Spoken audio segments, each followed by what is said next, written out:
Greetings, everyone. Thanks for tuning in to another episode of Topic UFO. I first saw tonight's guest, I believe it was on an episode of Unsealed, the Alien Files, which is a UFO television show here in the United States. I'm not sure if it's seen throughout the world, but I was immediately intrigued by our guest's the work that he does, the way he does it, and we're going to be talking to him tonight about all of these things that he does regarding UFOs and UFO investigations. He's the founder and director of Aerial Phenomena, and he comes from a background of U.S. Army counterintelligence with the Department of Defense as a counterintelligence special agent. He was awarded a Bronze Star for combat operations in Iraq during Operation Iraqi Freedom. He also is the director and founder of the Center for Planetary Science. So, I mean, the guy just has a large background and can't wait to talk to him. His name is Antonio Paris, and we're going to go ahead and just bring him on. Antonio, are you out there, sir? Hey, Rick. How are you? Thanks for having me. Oh, thank you so much for taking time out of your day to come speak with us. Uh, Antonio, you have so much background and you're involved in so many things. You know, there's just no way we're going to be able to get to everything in one short episode. So we're going to try to hit the highlights if we can. Uh, as I said, I first saw you on an episode of Unsealed, I believe it was, and it was a short little segment with you. And I went and looked you up on the internet and came across your website, which is very well done. What got you into ufology, and when did this all start for you? Well, I would say it's probably the same as you, and that's curiosity. Mm-hmm. And second part of that is trying to understand the phenomena. Basically, growing up as a kid, I was very interested in probably what you were interested in, and that was, Star Wars, Star Trek, all the cool science fiction stuff. And before entering the Army, I always said to myself, I would like to one day go to college, grad school, and actually study this, professionally. I don't mean study UFOs, but study, astronomy, astrophysics, search for life in the universe, and those kind of things. And while I was in the Army, and also for the Department of Defense, after that, I was an investigator, but really dealing with espionage cases and those kind of things. Nevertheless, I did, and I was trained in investigative processes, proper evidence collection, chain of custody, proper witness interviews, and all those things. And it was in grad school 4 or 5 years ago, while I was in my last year studying astrobiology, I kind of revisited the UFO phenomena, and I said, wait a minute, I have two neat backgrounds here. I have training as an actual investigator, and now I have the educational background as a scientist, and studying possible life in the universe and things like that. And I said, hey, maybe I can put these two backgrounds together, converge them, and kind of look at UFO phenomena, maybe kind of like a Sherlock Holmes perspective, a open-minded, a believer, but still taking that careful, skeptical approach to UFOs. And that's what happened. And I'd say about 3 years ago, I did what most good investigators do, is join your local MUFON chapter, do some investigations with them, kind of like hands-on training. And about 6 months into that, I said to myself, I wanted to do something a little more different, really scientific approach to this. And I didn't get the feeling I was getting that out of MUFON. Not that there's anything wrong with the organization, or, I have lots of great friends with MUFON, but I wanted to do things a little different. I felt trapped also with MUFON because you are assigned to the state that you live at, and for the most part, those are the cases that you get are confined to that state. And I said to myself, wait, the UFO phenomena is bigger than the state of Maryland. At the time I was living in Maryland. So I resigned from MUFON and I founded Aerial Phenomena. During the finding process, I introduced myself to local conferences, local meetups, and stuff like that, looking and recruiting for like-minded people like myself, with varying degrees and backgrounds and experiences. So I recruited, 12 to 13 people, depends on, at what we're at in a certain day. Different backgrounds, different educations, from skeptics to hardcore believers and things like that. And that's who we are today. We're a small team. We don't want to grow as big as other organizations, and we only look at specific cases. We don't want to be the black hole of UFO cases and just accept any case that comes towards us. Right. We systematically and carefully triage cases so we can investigate only the good, reliable cases. So, one thing that I really liked about your website after looking through it is that you really do focus on UFO fact. Yes. There is no fluff, no fiction on your website whatsoever. And I just think that's great. Yeah. And you promote, not only do you, go by those rules, but you also promote factual investigation. And that's something that I think we definitely need more of. I mean, we have MUFON, but then there's all these other people that could benefit from what you're teaching, right? Yeah. So the one of the main visions of I guess Aerial Phenomena is to promote a systematic approach to ufology.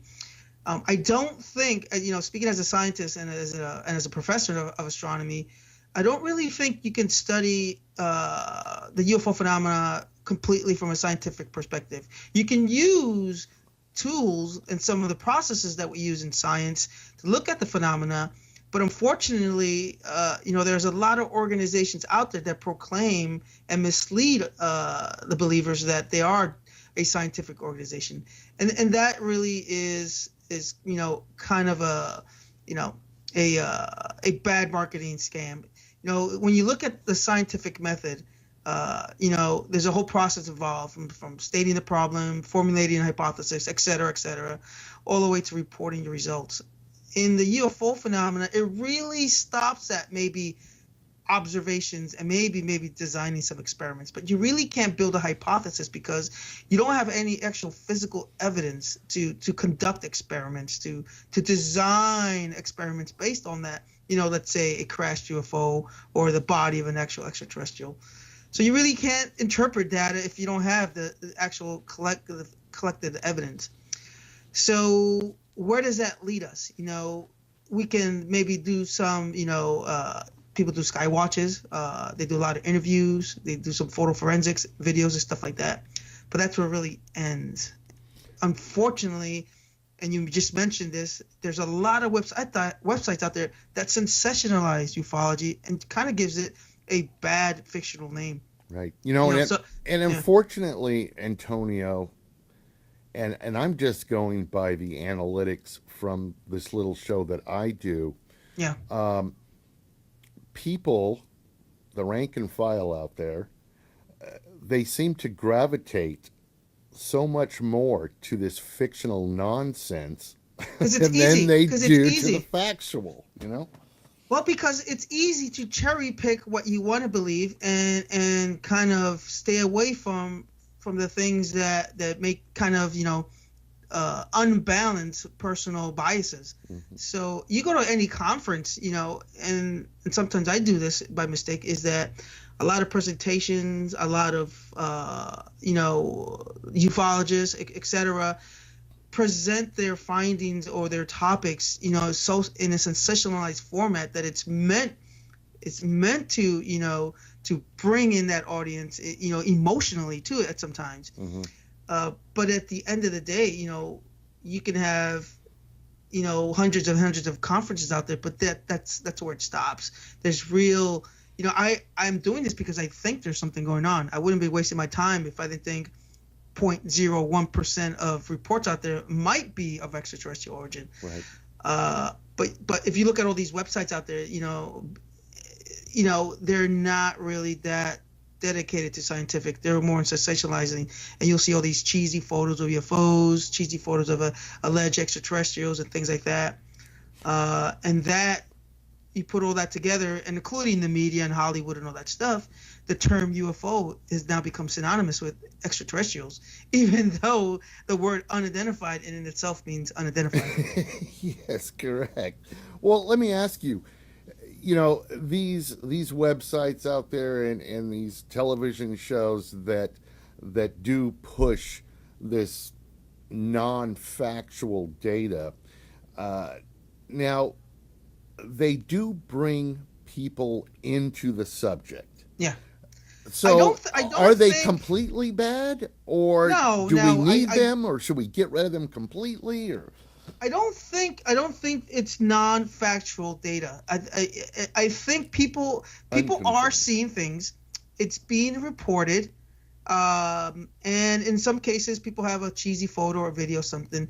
Here's the problem: the non-factual stuff is how it's sensationalized by the entertainment industry, by some of these UFO organizations, etc. And there's this they're bringing conjecture rather than factual evidence, to support their hypothesis. So this is where I draw the line. I've never, I don't care how great a photo is or video or it's a 4-star general that's reporting something to me. There's no physical proof. There's no evidence there. For me, and I'm speaking for for me, not my team, because other people on my team have different beliefs. For me, physical proof or it's something that I can hold in my hand and beyond a reasonable doubt. It's been vetted by dozens of educational institutes out there, scientific institutes out there, that it's not of this world. And unfortunately, we don't have that right now. We don't have that piece of UFO at the Smithsonian where people visit and say, "Whoa, that is from a different planet." One thing we've been discussing here lately is the whole ET abduction phenomenon. Yeah.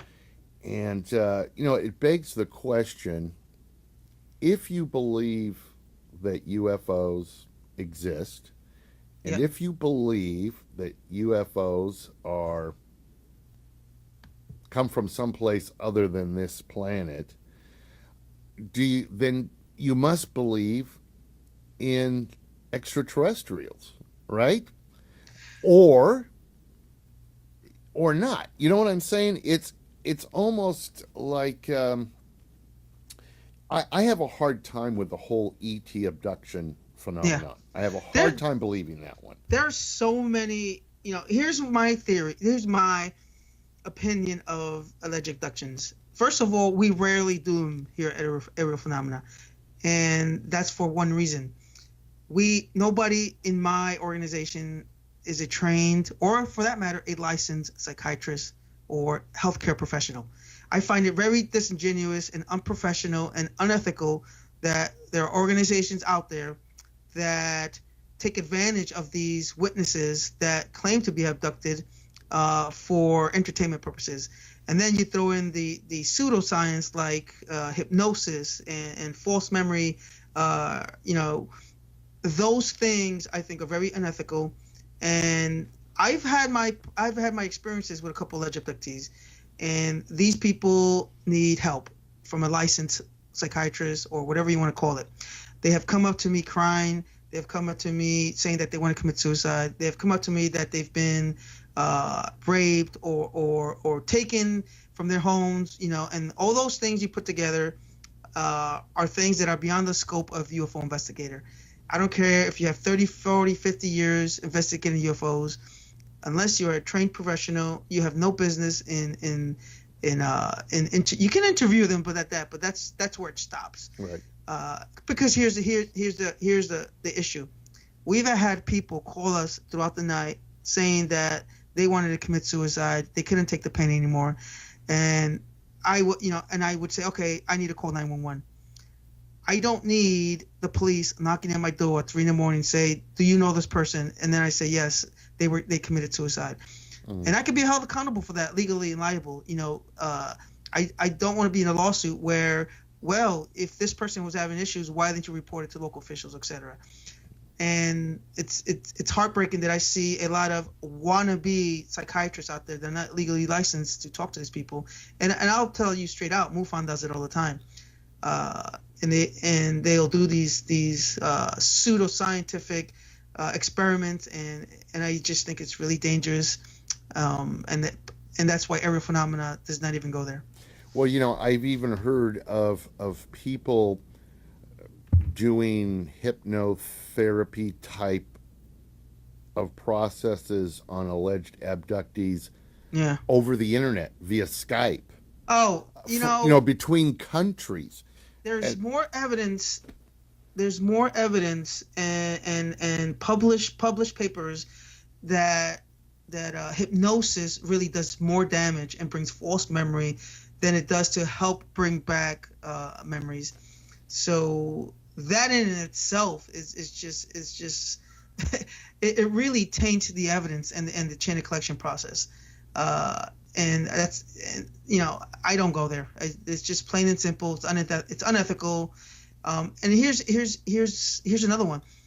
The few alleged abductees that I've actually spoken to never saw a UFO. They claim to have been abducted by something. They were in a medical table or something, and then they find themselves back in their bed. And we've probably handled a few dozen alleged abductees, and at no point did they see an actual spacecraft or UFO, or did they see themselves flying among the stars, or they saw Earth from orbit. So somewhere down the line, and I think it was the Benny Barney Hill alleged abduction, that they made the connection of alien abductees, with UFOs. But if you look at most of these alleged abductees, very few, there are a handful, but very few claim of seeing the physical craft. They'll see something like they're in some kind of room with lights and experiments being conducted on them. I'm sorry, but so many of the cases happen when they're asleep, when they're in bed. There's a lot of theories behind it. Could be sleep paralysis, even nightmares, or I've had. There's just so many, published, from actual psychiatrists and doctors, and those are the people you should be listening to, not the ufologists, the professionals out there, the MDs that write papers on these alleged abductions. And for the most part, they'll say they're easily explained. There's multiple reasons for why the people are having these dreams or these experiences. But we always tend to gravitate towards the easy explanation, and that's aliens. Right. It's a tough one, I must say. Because like I said at the beginning, if you do think or believe that UFOs are extraterrestrial of some sort, then that means that there's some type of extraterrestrial, force or being controlling these things. So if that's true, how much more of a stretch is it to have these things start visiting us? But like you said, it's very hard. It's gotten beyond that. It's gotten to a point where you can go on multiple websites and see some websites fully dedicated into conspiracies that they're here. Aliens are among us. They're part of the government. They're you name it, and that website exists. But we see no evidence of any of that stuff. I always ask the question, what is the big deal? Why, if they're here, why are they hiding? And I always get the response, well, we're not ready, blah, blah, blah. Give me a break, people. It's just not. It's more fantasy driven than fact driven. So I'm not sure how many cases you have investigated or been involved with. Out of those, however many there are, What do you think is the most intriguing or the best case you've ever investigated? I would say we've done we do a couple of hundred a year, so and we get more than that though. Like I said, we triage cases. We get hundreds of cases, and as we triage them, and what I mean by triage is we look for only recent cases, multiple witnesses, daytime sightings, et cetera, et cetera. And I'm starting to see a nice trend of black triangles, and I really like the black triangle cases. And a lot of people say, oh, those could be man-made, but on occasion we do get a really credible witness who reports a black triangle, the size of 2 or 3 football fields, relatively silent or hovering, in a controlled airspace like Washington D.C. or et cetera. Those cases really fascinate me, and those are the cases that have been recently investigating for the most part. And we seem to be getting more and more of them lately. That's Yeah, for sure. and I've got my little database of black triangle photos and of reports. Here's the problem: really, they're not all the same. I mean, they're all different. Right. So if I've got 100 different cases about black triangles, they're all pretty much different. So is it the witness that just having bad memory or just is the worst sketcher, or is it the latter? Are these different types of black triangles? I can see if it's man-made, different, a couple of dozen different types of black triangles, but I don't think we have that many defense contractors building hundreds of just these giant black triangles. I prefer to think, that it's just memories. I can sit down with 10 different people. I've done this experiment before.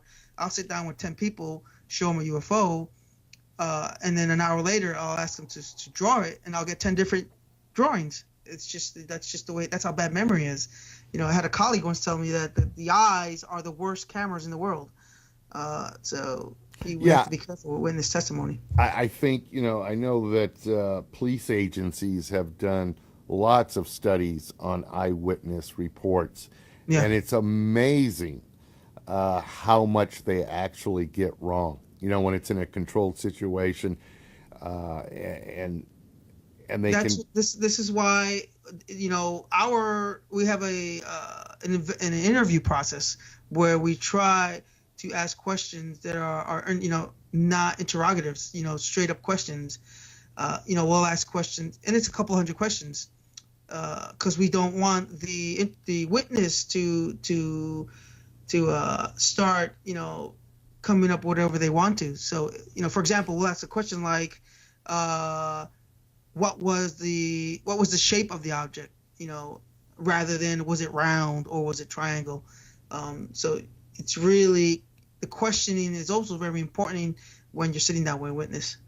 Exactly. So you have a couple of things coming up that I wanted to talk about. One that I'm very interested in here. You're doing a first ever Google Live forum on August 3rd of 2014, coming up here in just a month or so. What's that all about? Google Live forum. What's that going to be? When I was up in the DC area, aerial phenomena, we would meet up every month. We would, meet at Starbucks or somebody's basement or the archives or whatever we were doing that month. We would meet up and talk. In their last year, a couple of us have moved to different states, and we started doing Google chats. That's how we do our meetings now, And I started looking around, and I said, wait a minute, we can actually do a live kind of Google Hangout, that's live with hundreds and hundreds of participants, and you could do this through inviting people through the Google Hangout forum, which is then streamed live via YouTube, and I think it's pretty cool. So what I'm going to do is about a week before the forum starts, I think we get about 50 people now that signed up, and my goal is about 200. And so it's like a conference, but online, really. And I will start soliciting questions for the Q&A for this forum. So the forum is about 2 hours long. The first half hour is going to be talking about, hey, this is what aerial phenomena is, this is what we do, and this is what we don't do. Then the next half hour, we're going to talk about some very interesting UFO investigations that we have done in the past year or two. And then the last hour, it's going to be like an open mic section that you see at a conference. People will email, tweet, Google, text, whatever they want to do, their questions to us, as long as they're relevant to the subject. Right. And we will do the team. My team will be on there, all 10 of us, and we will answer our questions to the best of our ability. And I've looked at the 50 plus that I've already RSVP'd. We've got everybody. We've got people from MUFON. We got celebrities. We got reporters. We've got people like you, that love this UFO phenomena. Whether they're organized or unorganized investigators. I have yet to see anybody do this yet on the internet. So this is why I think it pretty much is the first ever Google Live forum on UFOs. So it's almost like a virtual conference. Exactly. So to say. It's a virtual conference or a virtual meeting, like you've seen these on TV. Right. The main participants that you'll see on camera will be the team. We might have a guest. We don't know yet. We might have a guest, and I was thinking maybe like Bill Murphy from Fact or Faith. And then everybody else will chime in, whether by tweeting, posting it on the Google Hangout page itself. I think this is just going to be a great. There are people that just can't afford the $200 to go to a conference. Some of these conferences, like MUFON, the International UFO Conference in Phoenix, costs up to hundreds of dollars, $200, $300, and plus people the can travel. afford that. Plus That's not even including travel and food. And if you bring in a guest, I think this is a real low cost way to bring a couple of hundred people together who can't afford these conferences. Now, is this going to be open to the public, or do you have to get an invite, or what? It's both. I've done both public and private invites. If you have the link, you can send it to whoever you want. So it's not private. Okay. Well, where can people get more information about website? Aerial-phenomenon.org is our main website. I think 2 or 3 links down, or 2 or 3 postings down, you'll see something that says first ever Google Live Hangout. Mm-hmm. You can look at that, and it'll tell you the process. It's real easy. You click on the link, and it says RSVP here. You can share that with as many people as possible. I'm really excited. But I've been planning this for about a year now, actually about 6 months now, and I said I think July will be good. I have some free time. And it looks, first week of August. And I think this is going to be a huge hit. Excellent. Well, I would love to attend and listen in on what's going on there. So if there's any way I could get an invite, I would love to participate. We'll send you the invite. No Excellent. problem. Excellent. So, one thing I also noticed on your website, and this kind of goes along with your whole way of doing things, but it sounds like you're interested in making sure that the next generation of ufologists or people interested in ufology, the next generation coming up, are given good factual data and good investigation techniques, try to get them away from this fictional BS and get them more into the factual. Is that a true statement? Yeah, a few years ago, I can't remember the guy's name. I was at a conference, and he really liked my presentation, and he said, "Way to go on draining the swamp," and I love that term. I can't remember his name, and I say that's a great way to put what I'm trying to do, draining the swamp of all the garbage that's out there regarding ufology. And that's why I guess subtitle of Aerial Phenomena is Reviving Ufology for the Next Generation. And you're right. I want to, it's funny. I have my 10-year-old daughter who's become so skeptical of the ET phenomena because she sees what I'm doing and draining the swamp, and she's slowly into this, but from a skeptical perspective. So, and that's the goal is to drain the swamp of all the all the National Enquirer stuff that you see out there regarding UFOs, because it's really given us a bad name. This is why professional scientists, the academia, the Harvards, the MITs, the universities, and the government kind of stay away from UFOs because it's a joke, it's a circus. Right. And in the last couple of years, I have to be honest, I think we're starting to make an impact. The fact alone that I've got almost 150,000 followers on Twitter supporting what I'm doing, wow. I think we're starting to make a dent in our initial mission. That is a huge accomplishment. Yeah. It really is. And I commend you on your efforts to bring up a next generation. Yeah, Rick, I do. I love ufology. I think there's something out there. I am very skeptical of a lot of the UFO reports that are out there. That doesn't make us debunkers. That doesn't make us, debunkers. That, we use, we would be wasting our time if that's all we wanted to do. Our goal is to clean up the mess that's ufology has been made, and bring it back to a serious topic. So maybe one day, the academia, the government, or the scientists will start looking at this. Right. But right now, they're not going to touch it. Right. You're absolutely right. And I think maybe with people like you, and if people adopt these types of processes and procedures, it just may happen. It just may happen. Well, listen, go ahead. I'm sorry. Yeah,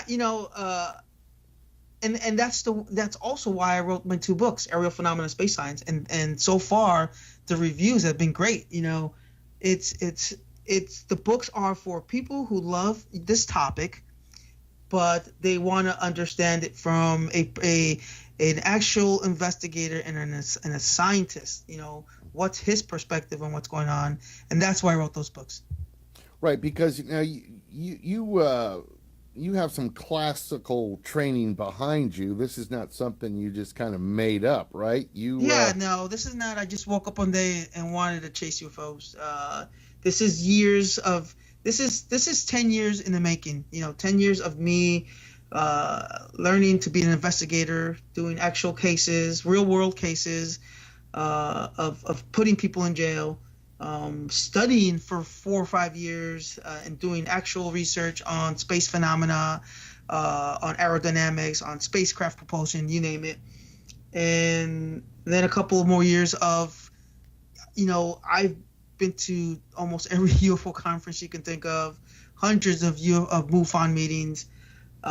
So this is not something I just woke up and said I want to be a UFO investigator.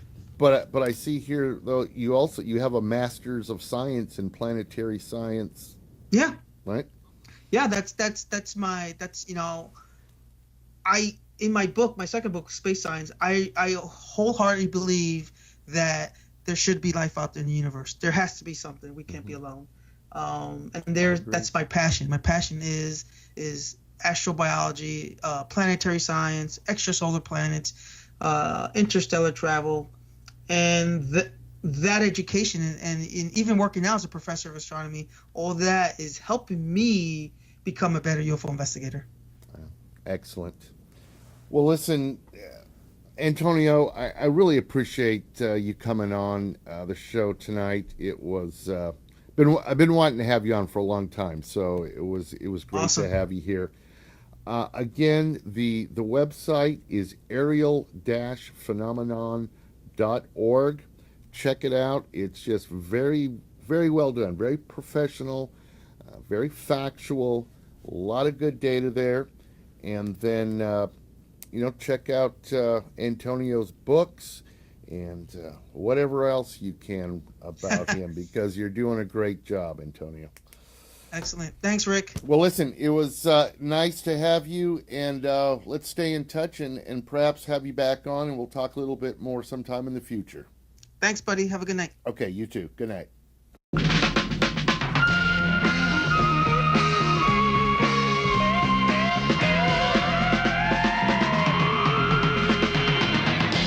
the door, you'll find the secret. To find the answer is to keep it. You'll believe it when you find something screaming across your mind. Green slime.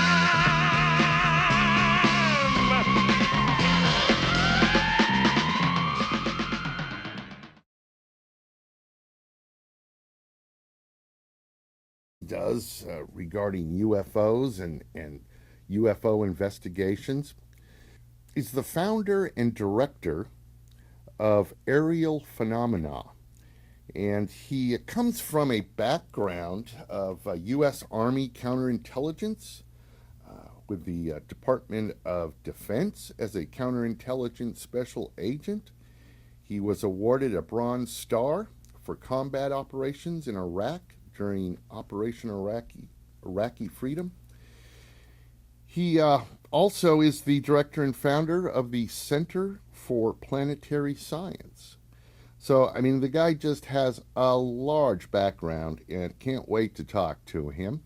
His name is Antonio Paris, and we're going to go ahead and just bring him on. Antonio, are you out there, sir? Hey, Rick. How are you? Thanks for having me. Oh, thank you so much for taking time out of your day to come speak with us.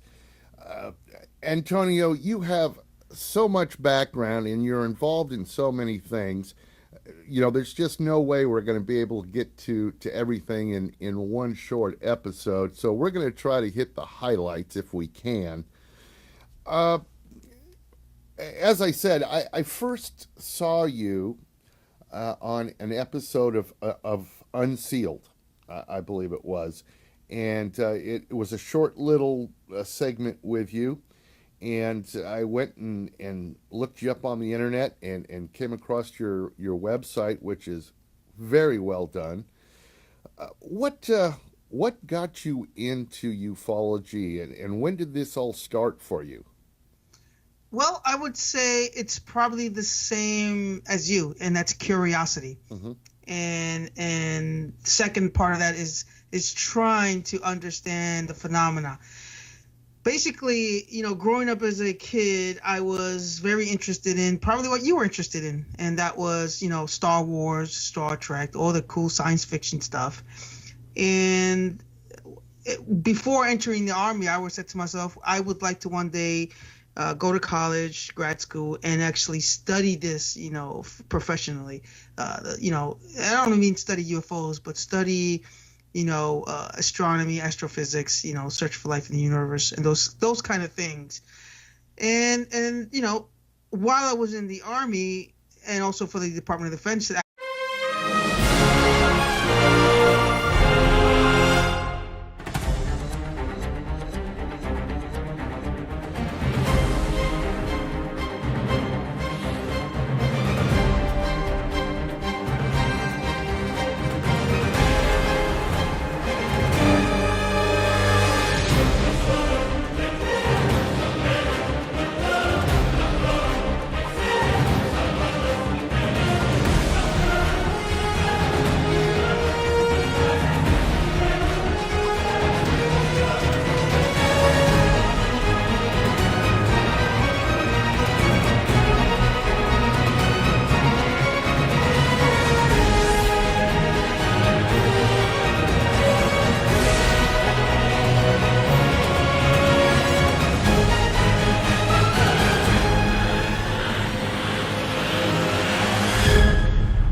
Greetings, everyone. Thanks for tuning in to another episode of Topic UFO. I first saw tonight's guest I believe it was on an episode of Unsealed, the Alien Files, which is a UFO television show here in the United States. I'm not sure if it's seen throughout the world, but I was immediately intrigued by our guest's the work that he does, the way he does it, and we're going to be talking to him tonight about all of these things that he